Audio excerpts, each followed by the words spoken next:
Pace car is off of the track. That puts the field back into the hands of Sheldon Creed, who won the pole yesterday. Now, what can he do with it? Creed, Herbst, see the green flag. We're racing in Michigan.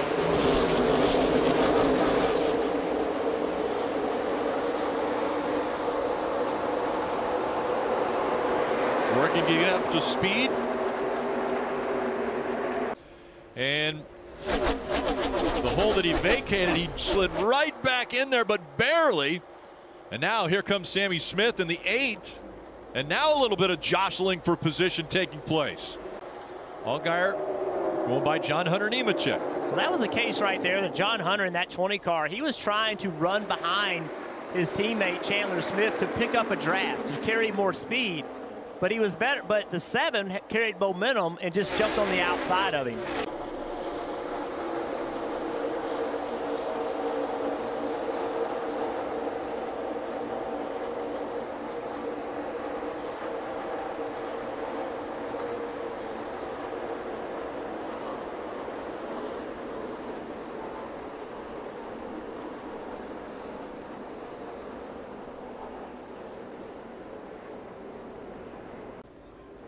Everything looks fine, and then right there, back of the car just comes around on him, Steve. We talked about the balance between downforce, driving the car in the ground, but that robs speed. Downforce makes it drive better. Take it off, it goes faster, but this is the result.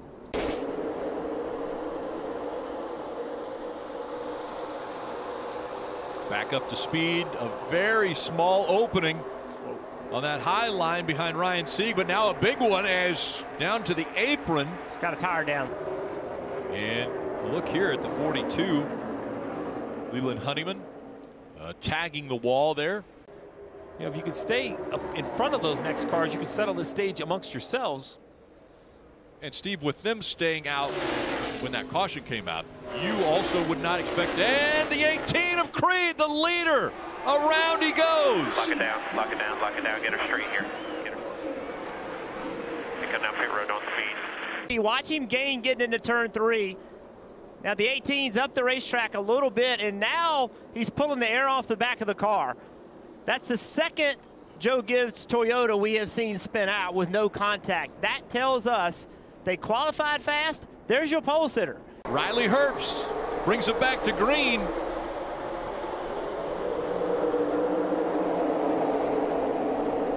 Riley pulling away just a bit. Not enough of a gap for the 7 to fit into yet. Let's see.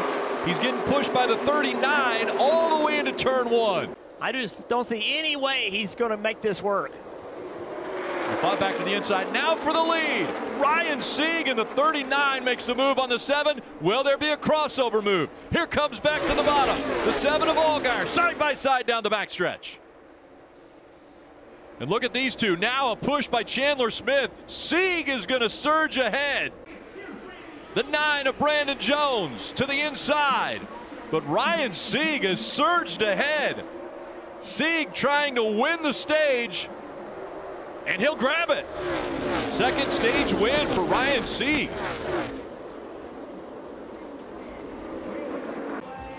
And a little checkup behind this group. You saw them spreading out back there, but now back in line as they're back underway with stage 2.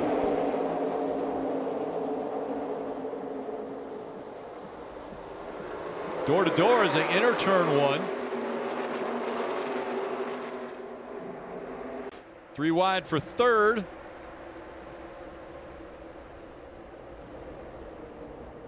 And now jockey for position, he gets caught. Austin Hill sideways on the backstretch into the grass. He'll slide back up into the field. Let's see if he can keep it down. He does. Caution comes out.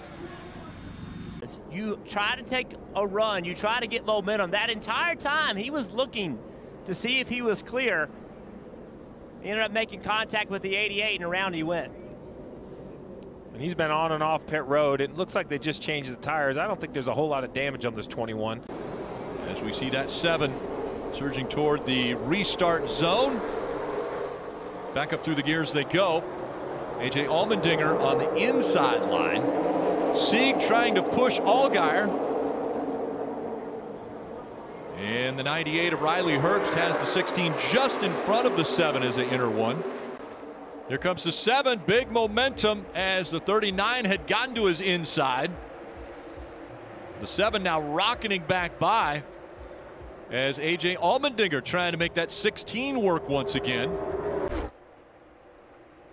Yeah, the 98 just going to pop out of line and kind of easily go by the 30. Oh, contact made into the wall hard. Did not clear Sieg and got into the wall with the right front. The 9 of Brandon Jones is sideways. Oh, and a little contact there as well. The 1 of Sam Mayer caught up in this. The 98 was trying to get back up the racetrack.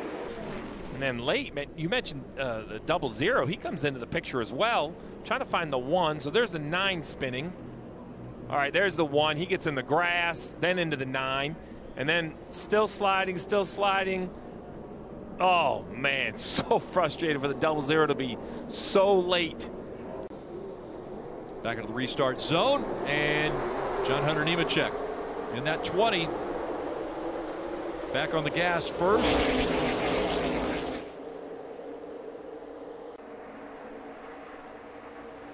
Some I'm not sure wanted to be in the top, Jeff. It looks like they just slid there. Yeah.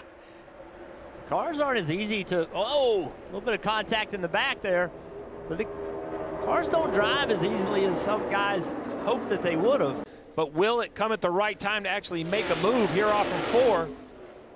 Running middle of the track, John Hunter Nemechek in the 20. Looks like he's got a big enough gap in front. And John Hunter Nemechek will win stage 2. Pretty impressive, too, the way the 20 was able to just kind of stay out there 4 or 5 car lengths clear. Back up through the gears, and stage 3 underway.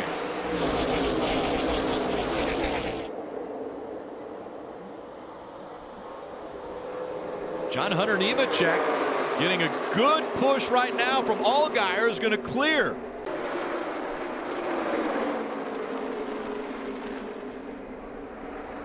A.J. Allmendinger in the 16 in front of them, and they go spinning behind them. The 10 involved in it.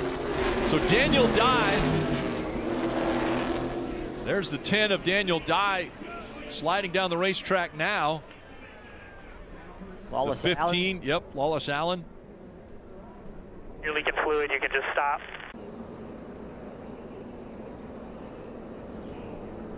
There's the 15, 3 wide on the bottom. Yeah, there you go. Lewis chases it up, catches the 27 and the 10. Jeb kind of gets it going. No, he ends up spinning around in the grass. Green flag back out. John Hunter Nemechek in the 20 on that high line. Has help from Carson Kvapil in the 88. Chandler Smith in the 81. He's going to go to the outside, gets a little bit loose. Austin Hill pushing him up the racetrack. Oh, here goes that pass for the lead, Rick. Just as we say that, will Carson Kvapil get it? Yes, it looks like he is going to, but these passes have been tough. We'll see if the 20, he is going to drop in behind the 88, so Kvapil does take the lead. So now the 18 kind of goes up. Will he push the 18? See if he can get the 18 to try to make a pass too. Well, that's great, because if he can get him side by side in front of him, he can just follow whichever lane he thinks can move through, and he's going to be plus at least 1 position. So now Allgaier has moved up to the 3rd spot. Just behind the 20 of John Hunter Nemechek.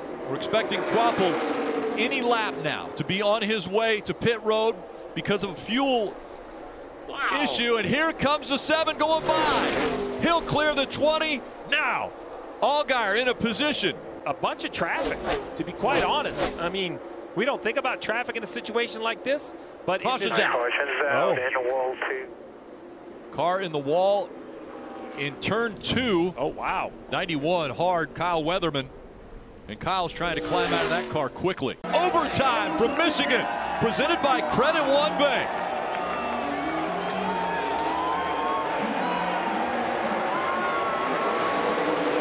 Stacked up the first 4 rows.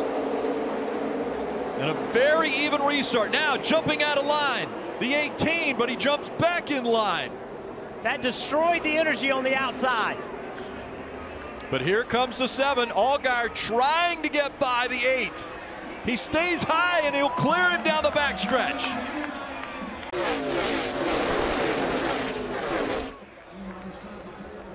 Down the backstretch, the field. 2 by 2 for 5th and a big wreck. The 88 gets caught up in Carson Kvapil. The caution comes out. That will end the race. Upside down and over. Goes to 28. So Kyle Sieg back on his wheels. 3 wide down the back straightaway. Like somebody got in the right rear of Kvapil, and that just piled everybody up. Sieg upside down into the wall. Wow, and a long slide all the way down to the grass and then flipped back over. Fortunately ends up on its wheels.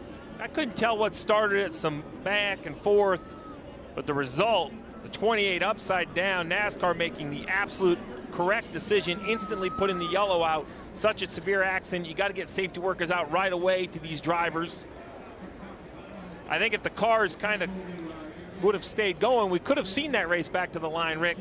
But as soon as any sort of impact, I think the 88 impact in the outside wall was really enough to throw the yellow, but either way, that was it. Finish of the race. Here we go. So it seems like it's hard to tell, but 45 gets into the right rear of the 88, gets the car spinning.